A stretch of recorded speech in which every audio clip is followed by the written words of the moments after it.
Hello friends, स्वागत है आप सभी को मेरे चैनल पे।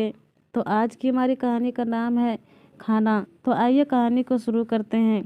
शिल्पा, मैं आज खाना नहीं खाऊंगा। मैंने बाहर दोस्तों के साथ खाना खा लिया है, प्रमोद ने घर में घुसते से ही कहा। सुनकर मेरा चेहरा एकदम उतर गया। मैं अपने आप को रोक नहीं पाई और एकदम से बोल पड़ी, आपको पहले बताना तो था कि आप खाना बाहर खाएंगे। प्रमोद ने भी गुस्से में ही कहा, जब समय पर ही प्रोग्राम तय हुआ तो मैं तुमको पहले कैसे बता सकता था। जब प्रोग्राम तय हुआ कम से कम तब ही बता देते। अरे यार, दोस्तों के साथ था, दोस्तों के सामने तुमको सूचित करता तो सब मेरा मजाक उड़ाते कि बीवी से इतना डरता है क्या। एक वक्त बीवी को बिना सूचित किए बाहर खाना खा लिया तो कौन सा पहाड़ टूट गया। आपको दोस्त मजाक उड़ाएंगे इस बात का ख्याल है, लेकिन मैं यहाँ पर आपके इंतज़ार में भूखी प्यासी बैठी हूँ, उसका ख्याल नहीं है। मैंने तुमको कितनी बार तो कह दिया है कि तुम अपने समय से खाना खा लिया करो, मेरा इंतज़ार करने की कोई ज़रूरत नहीं है। घर के बाहर के क्षेत्र में कब कौन से काम में कितनी देर लगेगी बता नहीं सकते। तुमको क्या, तुम तो घर में ही रहती हो, कभी बैंकों की सरकारी दफ्तरों की लाइन में लग के देखो, तब पता चलेगा। प्रमोद तो बड़बड़ाकर अंदर चले गए, लेकिन मैं अपने आंसू रोक नहीं पाई। मैंने आज प्रमोद के पसंद की पालक पनीर की सब्जी बनाई थी। पालक पनीर बनाने में कितना समय लगता है, उसमें भी पालक पनीर 2 जगह बनानी पड़ी क्योंकि माँ जी प्याज लहसुन नहीं खाते। अतः मम्मी जी के लिए बिना प्याज लहसुन वाली और इनके लिए प्याज लहसुन वाली सब्जी बनाई। मुझे कढ़ी में हरी मिर्च का छौंकन पसंद है, प्रमोद को हरी मिर्च बिल्कुल भी पसंद नहीं है। खास इनकी पसंद का ख्याल रखते हुए मैंने कढ़ी में हरी मिर्च का छौंकन नहीं लगाया। यदि ये मुझे पहले बता देते कि आज ये खाना बाहर खाएंगे तो मैं पालक पनीर क्यों बनाती, वो भी प्याज लहसुन वाली क्यों बनाती, कढ़ी में मेरी पसंद का हरी मिर्च का छौंकन भी लगाती। ये बातें सुनने में छोटी छोटी ज़रूर लगती हैं, लेकिन गहराई से सोचो तो कितनी बड़ी है। हम औरतों अपने पति की, अपने परिवार की पसंद का ख्याल रखते हुए खुद की पसंद हरदम नज़रअंदाज करती रहती हैं। खुद की इच्छाओं का गला घोट घोट कर सबकी पसंद का ख्याल रखती हैं।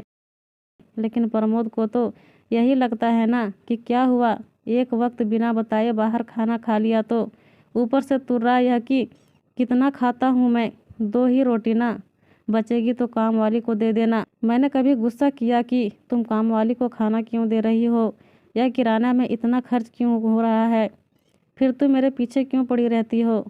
अब छोटे बच्चे को तो हम समझा सकते हैं, लेकिन पति देव को कौन समझाए, बिल्ली के गले में घंटी कौन बांधे। क्या सवाल सिर्फ 2 रोटी बचाने का है, मेरी भावनाओं का कोई मोल नहीं। अच्छा, ऐसा एकाध बार हो तो भी ठीक है, लेकिन जब ऐसा बार बार हो तो। वैसे प्रमोद का स्वभाव बहुत अच्छा है, मेरा बहुत ख्याल भी रखते हैं, लेकिन ये बात उनकी समझ क्यों नहीं आती कि औरतें जब खाना बनाती है सबकी पसंद नापसंद का ख्याल रखकर जिस प्यार भरी भावना से ओतप्रोत होकर वे यह कार्य करती है वो अनमोल है। बड़े से बड़े 5 सितारा होटल में भी खाना खाओगे तो खाने में वो मिठास नहीं होगी जो घर में माँ, पत्नी या बहन के हाथों से बने खाने में होगी, क्योंकि होटल में खाना बनाने वालों के मन में प्यार की भावना नहीं होगी। कुछ दिन पहले की बात है, मैंने पूरा खाना बनाकर डाइनिंग पर सजाया, बस थाली परोसने वाली ही थी कि दरवाजे की घंटी बजी। दरवाज़ा खोलकर देखती हूँ तो मेरी बुआ सास, फूफा जी, उनके बहू बेटा और उनकी पोती पूरे परिवार के साथ आए हुए। मैंने खुशी से दरवाजे से ही इन्हें आवाज़ देकर कहा कि ओ जी साहब, देखिए तो कौन आया है।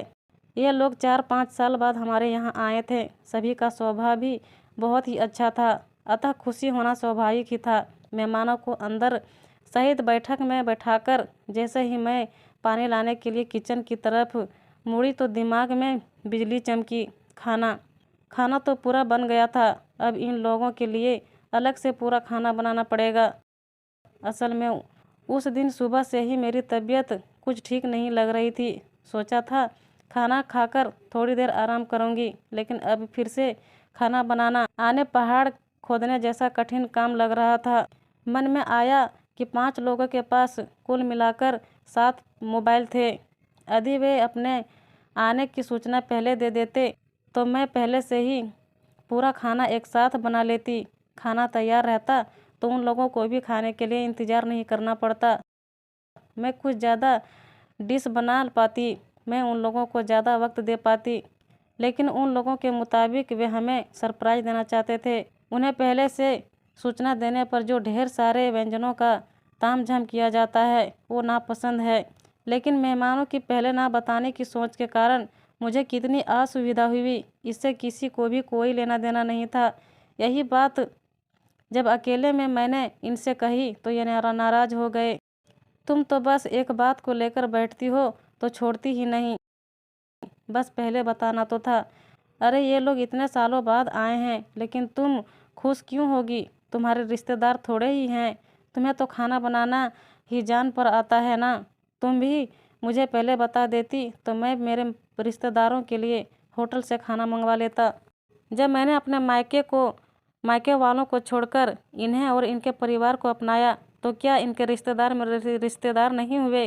शादी के 20 साल बाद भी ये मुझे अभी पराई समझते हैं।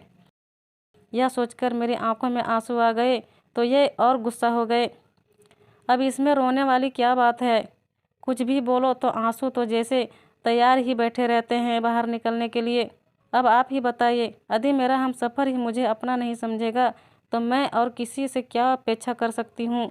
बात सिर्फ खाना बनाने की ही नहीं है। एकल परिवारों के चलते कभी घर में उतनी सब्जी दूध आदि का प्रबंध नहीं रहता और ना ही घर में बच्चे रहते हैं, क्योंकि बच्चे स्कूल या ट्यूशन गए हुए रहते हैं। ऐसे में बाज़ार से सामान लाने वाला भी कोई नहीं रहता। ये सब बातें मैं प्रमोद को कैसे समझाऊं? उन्हें तो लगता है कि औरतें तो 24 घंटे घर में रहती है, उन्हें क्या काम है, सिर्फ खाना ही तो बनाना पड़ता है। इसलिए जब चाहे तब खाने से मना कर दो या जब चाहे तब चाहे जितने लोगों का खाना बनवा लो।